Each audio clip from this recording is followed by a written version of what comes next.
All right, y'all. Welcome to Street Church. Congregation, come on in. And to first time visitors, welcome, welcome, welcome. All right.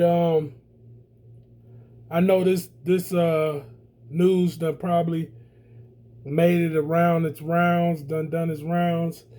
I'm gonna be talking about Senator LaTonya Johnson of Wisconsin. The 6th district is what she represents. And she made headlines earlier because she got on the Senate floor.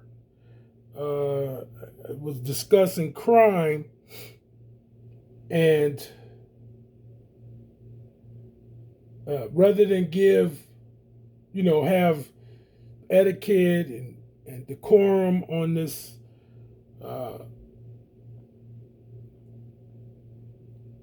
first of all, it's a national platform, right?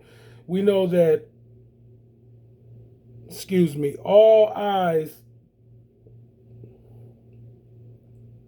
are going to be on any politician stepping on this Senate floor. And there should be leadership shown. There should be,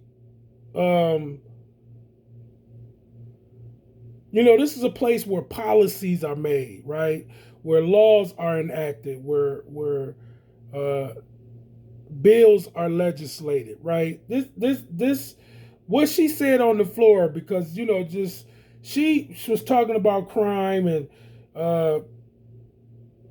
it seems like in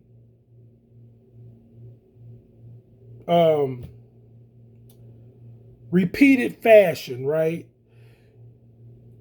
Being a Democrat, she felt like calling the race card and victimhood and disparity and diversity, equity, inclusion, this mess that they keep trying to run on us, right? Stuff that we as black people ain't even asking for. We as black people are not asking for diversity, equity, and inclusion like as to be regulated by the government, right? We're not asking for diversity, equity, and inclusion to be regulated by the government because it takes away the rights of other people. Critical race theory, diversity, equity, and inclusion, all of it takes away the rights of others if it's going to be regulated by the government. We don't want it regulated by the government. People need to, and it's not even people need to see, right? Most people who are law abiding citizens and hard working people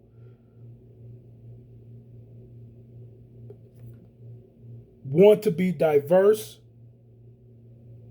They want to be equal. They want to treat people equal. And they want to include as many people as they can into their communities. Because that's the way that we thrive as a society. That goes without saying. But they want to form terminologies and narratives and legislate laws to control America's diversity, America's equity, and America's inclusion, and who they include. And unfortunately, that causes for evil to take place and for Satan to get a foothold. You see what I'm saying? Excuse me.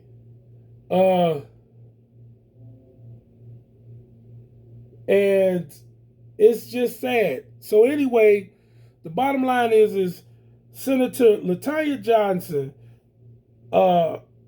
African American senator, Democrat, representative of Wisconsin, city of Milwaukee is her residence where she resides. I don't know if that's true now, but she's supposed to have been residing in Milwaukee for over 30 years. She gets on the Senate floor and says, F the suburbs.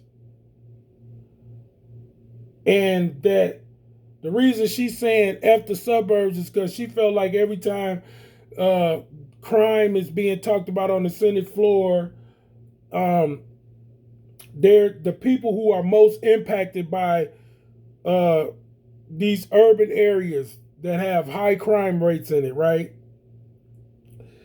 They're not there. They're not being heard.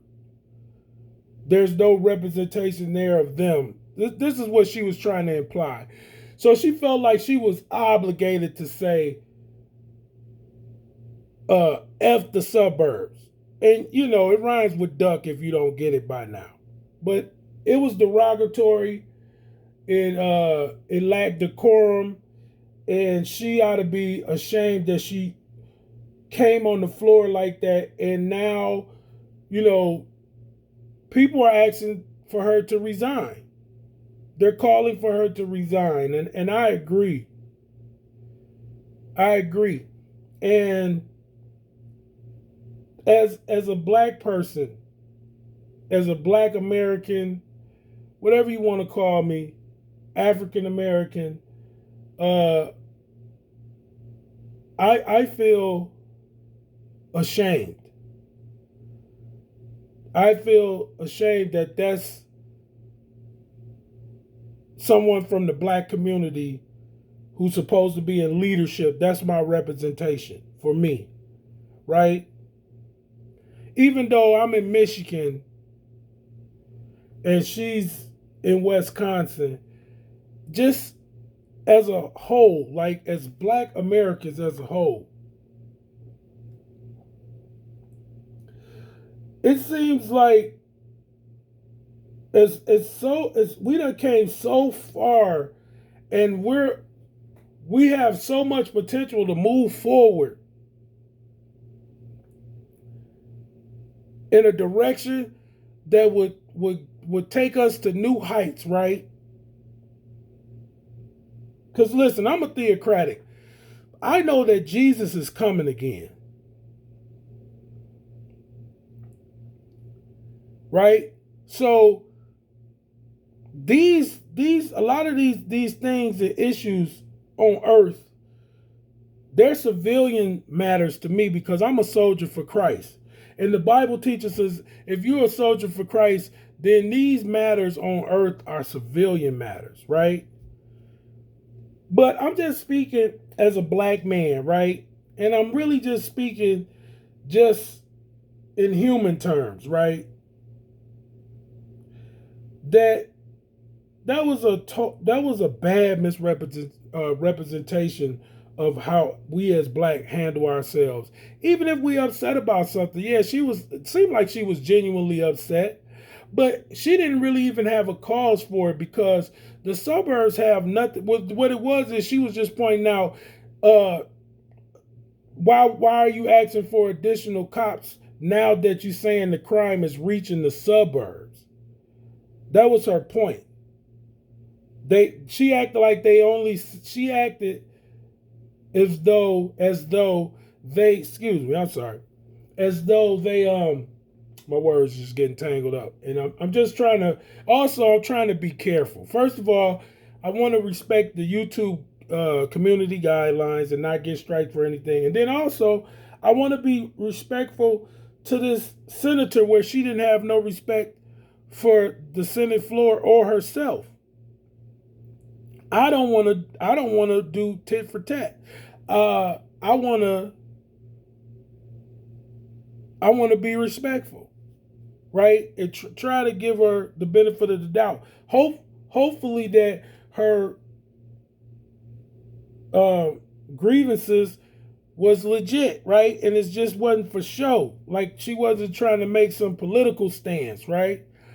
And or vainglory, right? But it was misguided and misleading at best. Excuse me, I got the belches in me. But yeah, like I said, it was misguided and misleading at best. At worst, it was it was a political stance, and it was fake, right? It was fake. It was for show.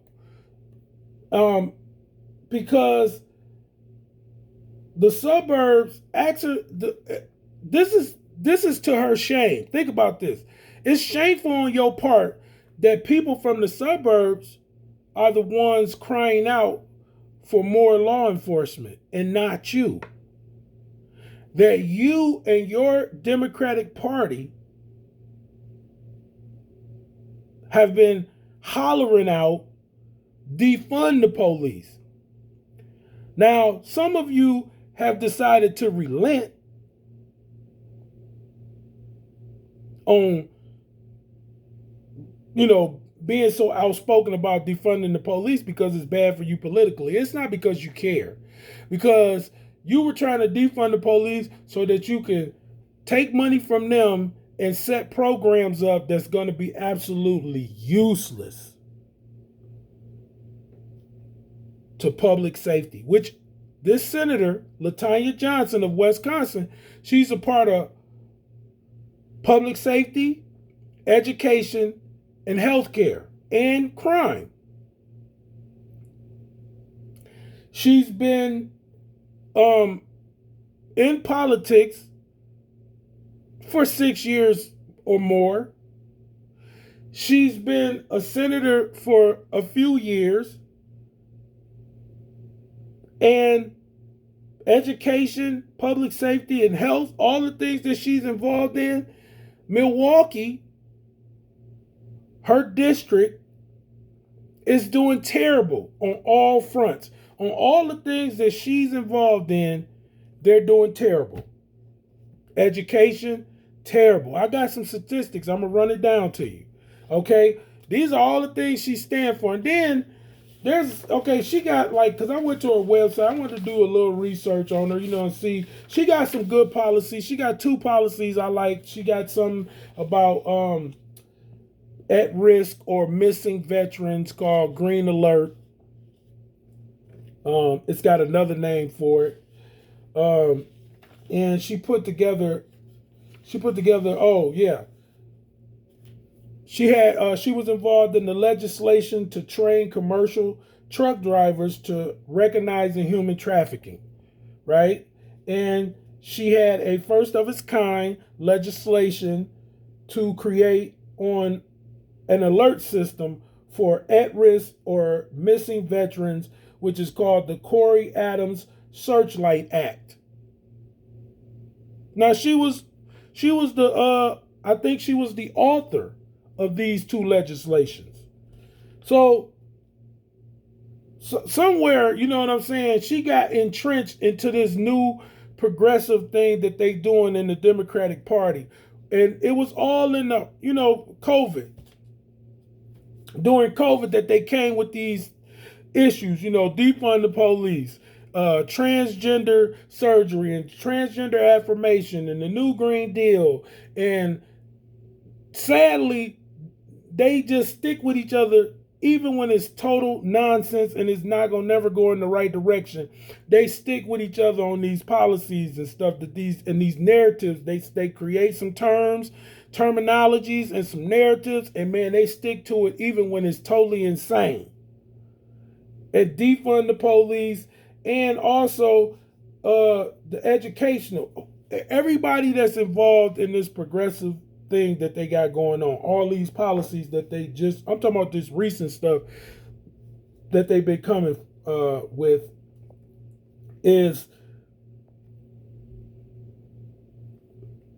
destroying public safety in their cities, destroying healthcare in their cities, and is destroying education in their cities. They won't get on the homelessness, and that's a public safety issue. And it's crime too, because when they let the homeless allow to be homeless anywhere and everywhere, they bring petty and mid-level crime to the area. Because these homeless people are also addicts. And these homeless people are also mental patients. And so when you don't give them a bed, the mental, you leave them out there to their disability. When you have homeless people who are addicts, they bring drug dealers and gangbangers to them because they're going to make drug deals wherever and whenever. When you healthcare goes down, when you don't put an effort for quality care in all of these areas, right? And what you put in healthcare in, it's bad. But we ain't going to talk about that because, like I said, I don't want no strikes. But y'all know what I'm talking about. I'm talking about these babies. And also, where's the health care about these kids, right? You can see that the parents don't agree with teaching certain things in school, which is a health issue. It's a health issue. And it's public safety. Because these kids that don't want to go follow this theology, this ideology, I'm going to say not theology, that's more to deal with beliefs like religion, but I'm talking about ideology, right? Some people don't want pronouns. Some kids don't want to be transgender. Some, they don't want to be non-binary or binary, none of all of that stuff. They don't want that. They want to come learn. Their minds and their hearts are thirsting for good core education, which is math, reading, spelling, English, science. And like I always say, they should be teaching more about medicine early on and math related to everyday life, which is saving, good credit scores, real estate, accounting, keeping your books, paying your utilities, how to pay bills, things like that. This is the stuff that they should be teaching them. And as we advance technologically, to some extent, teach technology to these kids so that they have the tools to continue to gain wisdom, knowledge, and understanding. That's what it's about. Those three should be what they're getting out of the educational systems anywhere in the United States and abroad.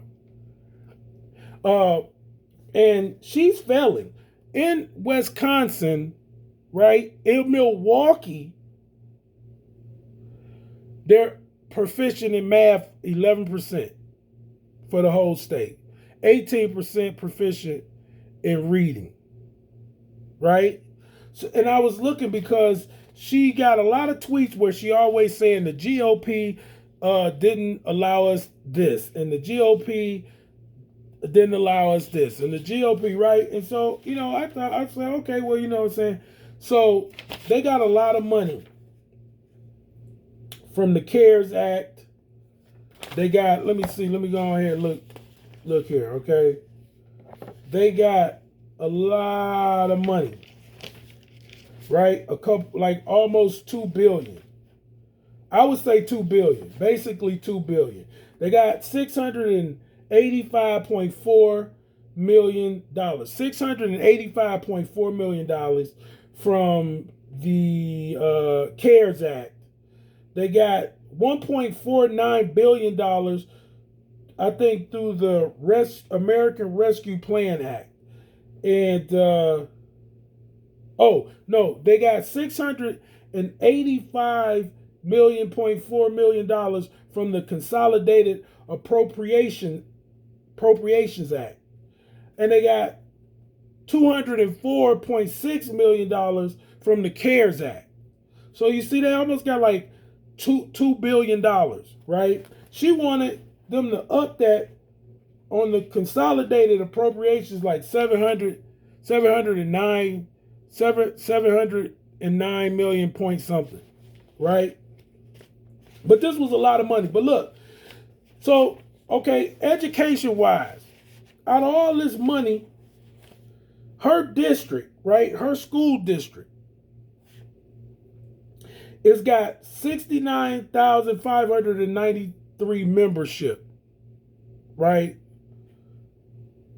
I don't understand what it all means, but basically I'm thinking these are households, right? 69,593 memberships to the per pupil aid program. Now it's supposed to be up to $742 times a 3-year average, right? Per pupil, per student. And her city got $51,638,000, 638,000, right? Is what they say they got. And they're 11% proficient in math and 18% proficient in reading overall, right? That's overall, like in comparison to the districts throughout the whole state. The ratio of student to teacher is 17-1. So there's one teacher per 17 students. And you know they packing more in than that. It's probably 21-1. Probably they're not reporting that properly. Now this is according to like some of this information is coming from the revenue limit worksheet and Niche. Niche is another one that's giving out this information. But listen, this is what I did. I said, well, dang, $51 million. Okay.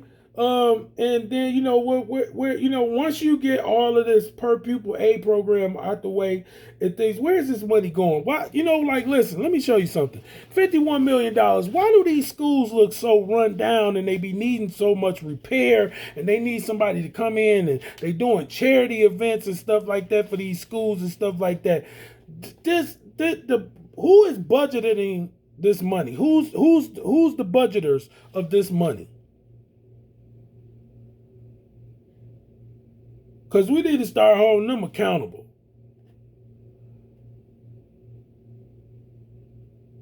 We need to start holding them accountable. I don't think they spending the money in the right places. I just don't think so. I don't think they spending this money in the right places, and it's definitely not going into the community.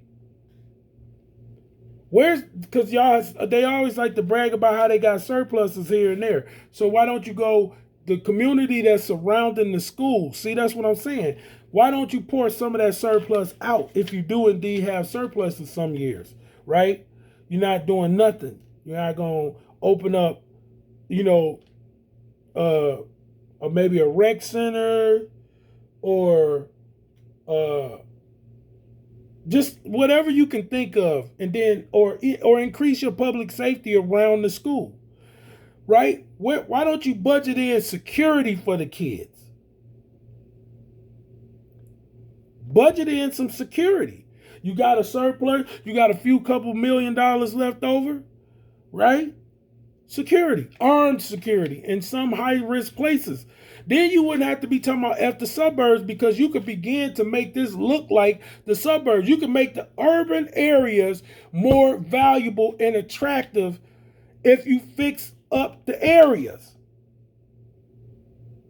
If the educational proficiency, if you raise it, you attract people wanting to go to public schools instead of charter schools beating y'all out, because they giving them quality education. But there's some corruption going on. There's some omission going on. There's probably some embezzling going on.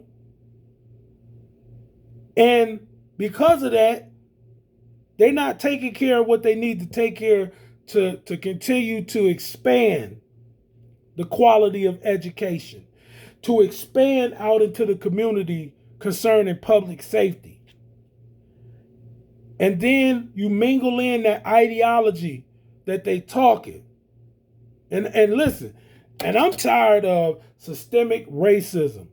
There's, if anything, there's a systemic educational de-education. I'm gonna call this de-education, systemic de-education. There you go. Hey, this is Street Church. We're gonna lay it out all over here. We're gonna lay it all out over here. Listen, I feel like it's a de-education, systemic de-education, right? You keep trying to figure out a way to because listen, this is what they be saying. They trying to say math, reading is racist, right? Because the kids is not doing well, and instead of finding ways, not even finding ways, start teaching them the core again. This transgender affirmation thing, pronoun thing, is not working like they thought, right? That's for votes. They only getting them to transform, right? So that they can transfer them over to be Democratic voters. That's why they doing that. They doing that to transfer people over, right? Transform here. We get them to transform their thinking, right, in the educational system, and we get them to transfer over we transfer in another vote. That's all they doing. Because that don't have nothing to do with math or reading. It will not make them smarter to become transgenders. Transgenders are not going to make you smarter because you become a transgender, right? Education is going to make you smarter. And that's what we need to be doing. Teaching reading, math, spelling, writing, English, language, medicine,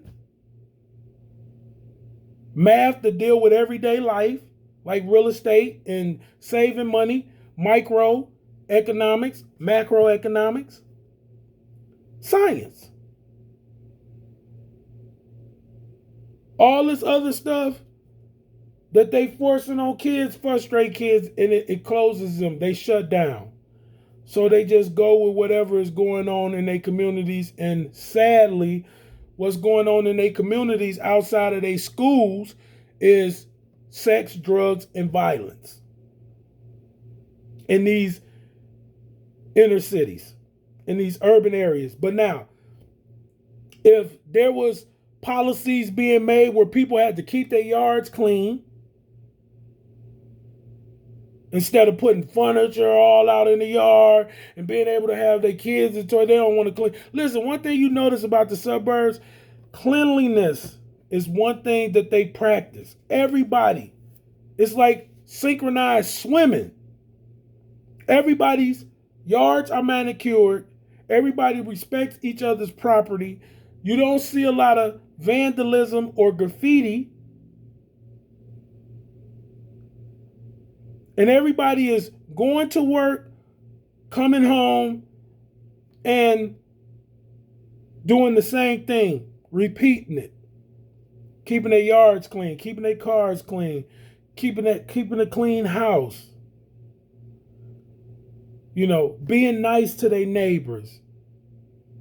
Being helpful whenever they can. Coming together as a community for parades and different festivals and things like that. Generating money and bartering with each other. Farming. Right? We not doing none of that on the level that they doing it. There's little here and there, nooks and crannies of people trying to do that. Trying to show people you can do this. You got a grandmother, she got a nice garden in the backyard, but her grandsons and granddaughters are so lazy, they don't even want to come around her to see how she doing it. When she cleaning up, when she cleaning house, you know, they want to be at the club. They want to be at the Boys and Girls Club. When they grown, they want to be at the nightclub. You know what I'm saying? They don't want to do anything around the house, sit with the family and eat no more. It's just all being torn down. And our educational system in urban areas is a part of that being destroyed. They telling you to fight against patriotism and being a law-abiding citizen, but it's destroying your community. It's destroying our community. And then these politicians don't live in urban areas. LaTonya Johnson does not live in the hood, where people, like she said, is most impacted. She not staying there where they most impacted neither to hear their voices. So why would she get on the Senate floor and say F the suburbs? Because the suburbs, like all of a sudden the GOP don't want to. Why you didn't bring somebody? Why you didn't bring somebody and bring people there to be a voice? But not somebody just to be hollering at people, telling them how they white privilege is so much of an advantage and all this stuff. Why you didn't bring people with ideals? Why don't you go in the hood and brainstorm with some people and come up with some ideals for public safety, better health, and better education? But you don't need to do that. What you need to do is be spending that budget as much as you can on computers, nice books, and security. Whatever the tools that they need to, books, paper, all that, supplies and security. That's what you need. That's what these kids need. Supplies and security. These kids need supplies and security. And you need to create a safe path home. Right? Okay, so you're going to teach them all day, but when they leave, they got to be fighting with the neighborhood kids or kids from around the block, because these kids are already involved in the street life somewhat. So now the good kids has got to fight with them and be beat up by them and forced to join the gang. So you need to create something that's a safe pathway home. And that means you need more police to be patrolling as soon as they get out of school. As soon as they get out of school, so they can stop being beat up, so parents can get off them buses, public transportation, and feel safe, and then start cracking down on these gangbangers and drug dealers. That's all you need to do. Them kids need a safe path home. And you need to be getting CPS involved in dysfunctional families. People that's dysfunctional, abusing these kids because they exposing them to all this street life. And they talking to them crazy. You know how people parent. Come on, man. Come on. This is street church. We're going to lay it all out over here. Man, you got people, aunties and grandmamas talk so horrible to their kids. Treat them so bad. Right? Both parents ain't in the house. The mama is wayward. The daddy is a criminal. These are the things that we got to work on. And criminal reform, needs to stop being something y'all put in the legislation on the federal level. You need to do it on the local level. Come up with a program to make these men feel like men again. Get them a job. You want to do affirmative action, you don't need to do affirmative action because of the color of their skin. You need to be doing affirmative action for ex-cons. That would have been smart. That would have been way more successful if you had been helping the futures, the ex-con become fathers.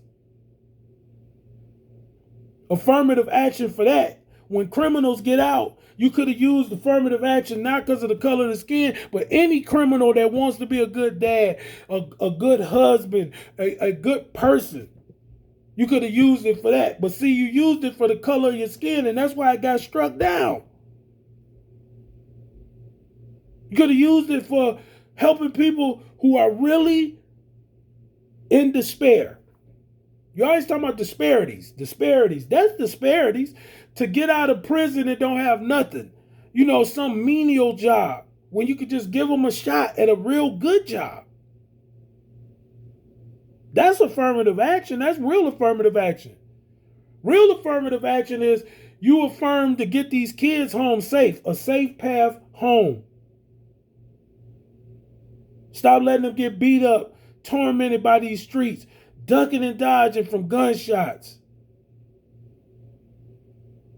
And then talking about defunding the police. Come on now. LaTonya, Senator LaTonya Johnson, you ought to be ashamed of yourself. You ought to be appalled at your own self. You were a disgrace on that floor. You seem like you could be you got that you can redeem yourself. Start working on the educational system in your city and move outward to your state. Work with the people in the suburbs instead of you talking about F the suburbs. That was terrible. What I thought, and then it's another thing. You say you stand for what is that you said in your little thing? You was talking about what you stand for. You said you stand for what was that you said? You said you stand for moms and their kids. What about the moms in the suburbs? You said F the suburbs to the moms, and there ain't nothing that you can say to excuse that. You was out of line, just disrespectful, and you was a bad representation of the excellency and the advancement of African American culture. We have an excellent culture. We have excellent leaders who have left legacies, great legacies. But you misrepresented all of that when you got on that Senate floor and said what you said. And I don't care what nobody say. It was just disrespectful. It was rude. It was troublesome to see. It was cringeworthy to see you do that. Terrible. Terrible. Terrible. And like I say, you got some good things up under your belt. You got some good things under your belt. I like a couple of your legislations. You're responsible for having a dozen or more bills signed into law. So you a worker. You are a worker. You a worker bee for real. But what you did on the Senate floor a few days ago, disrespectful, out of line, totally out of line. And I hope you redeem yourself, and I hope you start to really work on public safety in Milwaukee, healthcare and education, and stop trying to make it a urban and suburban issue. Urban versus suburban. Black versus whites, Democrats versus, MAGA, like y'all like to say, Republicans, because that don't make no sense. It ain't flying. We ain't buying what you selling. We ain't buying what you selling. Get out from under that. Be your own person. Be a true leader in your community and on that Senate floor.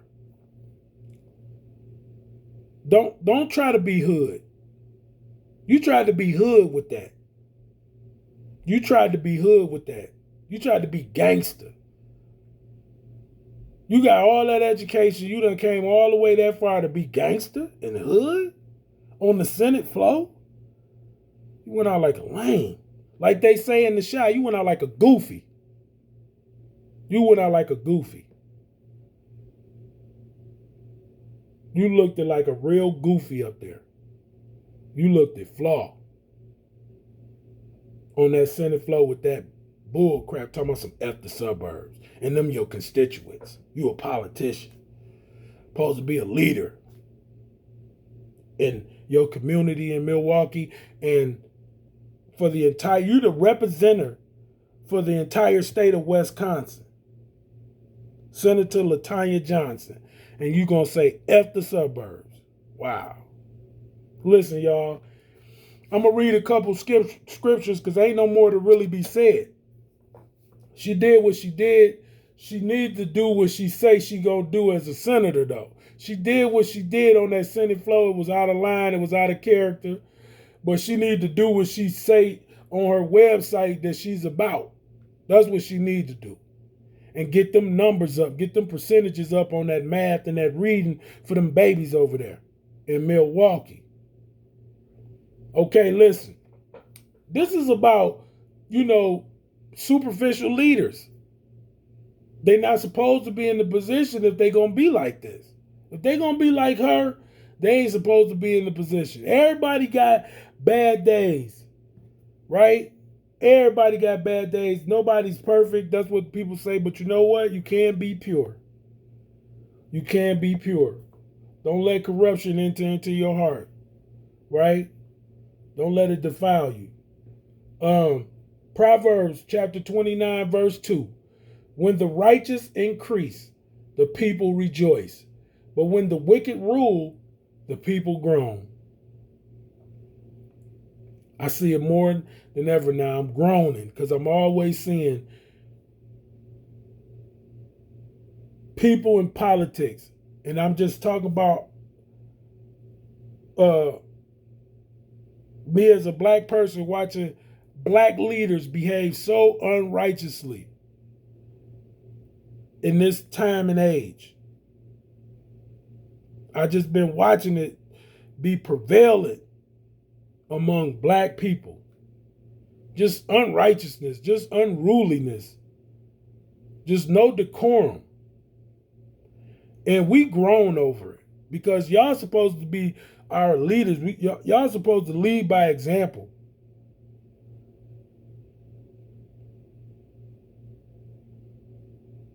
We're supposed to be able to trust that you're gonna, do things with integrity and with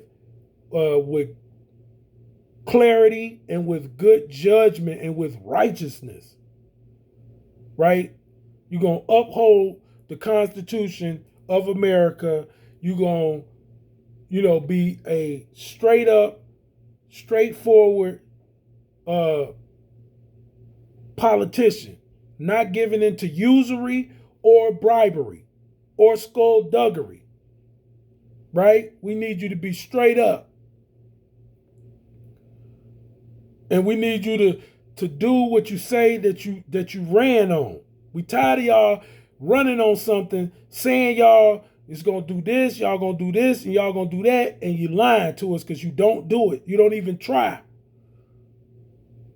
You just turn on us. What they call it? Switching bait. That's what y'all do. Switching baiters. We tired of that. So come on, y'all politicians, y'all leaders, the ones that the powers that be. We as black people, we want some good, clean politicians, not corrupt and crooked and shady and misbehaving and then not representing us the right way by having some decorum and some etiquette and being excellent in what you do and excelling in what you do, right? Going above and beyond and exceeding our expectations,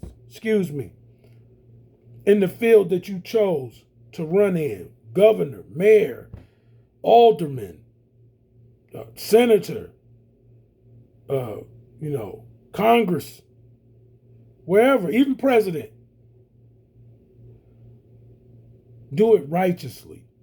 Do it righteously and without partiality. And you show partiality against your own constituents. And it was wrong. It was foul. Anyway, listen. I'm going to leave it at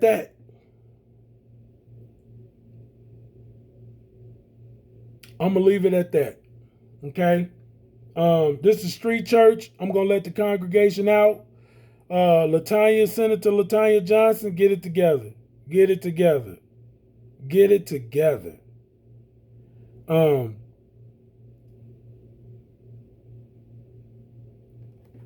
bless.